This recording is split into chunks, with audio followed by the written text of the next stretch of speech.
2 years ago, my dad was diagnosed with cancer. So, as we all know, cancer is really a troublesome disease. And it was not so good news to hear coming from my mom. And to make the case worse, they are not living here in the Philippines. Actually, they are living in the United States. So I did not have the chance to take care of my dad.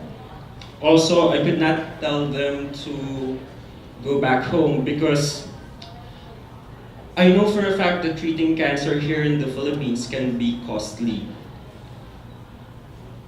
And to be honest, we do not have much money for that kind of treatment. And because of that, I sent my CV to different agencies, hoping that this would be my ticket to work outside the country and earn money for my dad's treatment. Luckily, this agency messaged me back and helped me get a job offer from one of the many hospitals in Ireland. However, one of the requirements for my application to push through was the IELTS exam. And my apprehension back then was, what will happen to me should I fail this exam?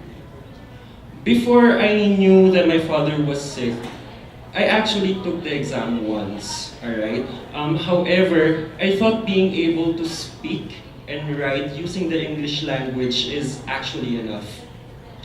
Never I thought that preparation is very important. So, to cut the story short, my first take from another test center was an epic fail. Although my OBS back then was 7, my writing was 6.5. So, hindi ako nag-qualify. Then that was my wake-up call. After a year, I took the exam again and made some preparations. And this time, I successfully nailed it. This will not be possible without the help and support from British Council. Actually, it was a friend of mine who actually suggested taking the IELTS exam in British Council.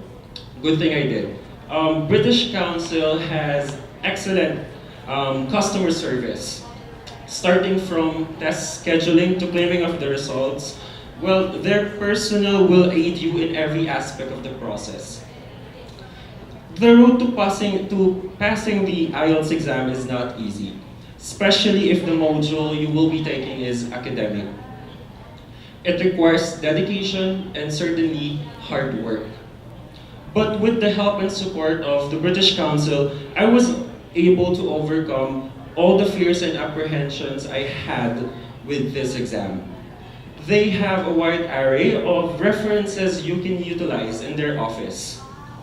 Also, their staff are very accommodating.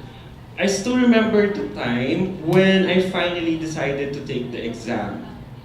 The staff who assisted me for test scheduling was very polite and very helpful. And during the exam day itself, their personnel made sure that all candidates were well assisted. And when the result was out, it was very convenient because I just browsed the internet and I was able to immediately view the result of my exam. Well, passing the IELTS exam and nailing it opened a number of opportunities in my life. I was able to proceed with my application abroad, and now I am just waiting for my deployment. Also, since I just recently resigned from my clinical job, last February 12 actually, my IELTS TRF, particularly my 8.5 in speaking and OBS of 8, was the key to be able to work in one of the top performing IELTS review center in the Philippines. Also, I get the chance to work part-time as an English tutor and was able to meet a lot of people from various walks of life. Being an IELTS passer made me realize that I may be a nurse by profession, but I can also be an educator if I want to. You see, my mother was actually a teacher, and she is my inspiration, and I aspire to be like her. IELTS made it possible for me to become a nurse and an educator at the same time. It made my dreams turn into a reality. In the future, well, aside from being a full-time nurse abroad, I would still want to continue teaching and imparting knowledge about the English language.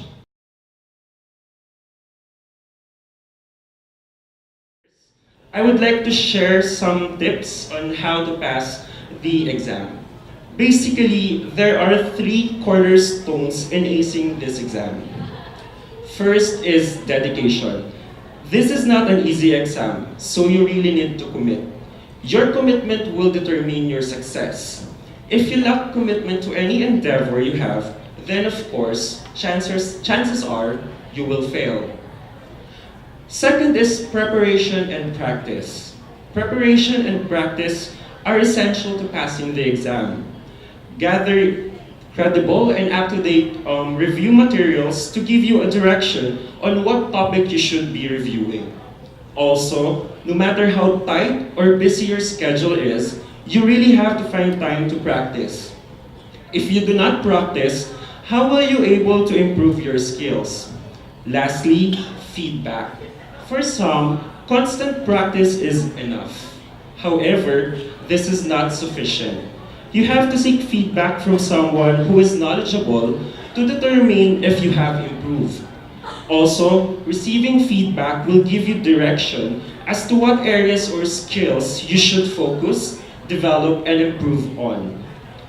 So basically, those are the things that I did in order to pass the exam. So let me just share you some of the pictures about my IELTS journey. So the first one is actually a picture taken from our coaching center. I was with my with other coaches, and then the second picture was a staff from the National Library. Whenever I do a writing practice, I often go to the National Library to write there. That's my mom and my dad. As you can see, they look happy naman, so I'm happy as well.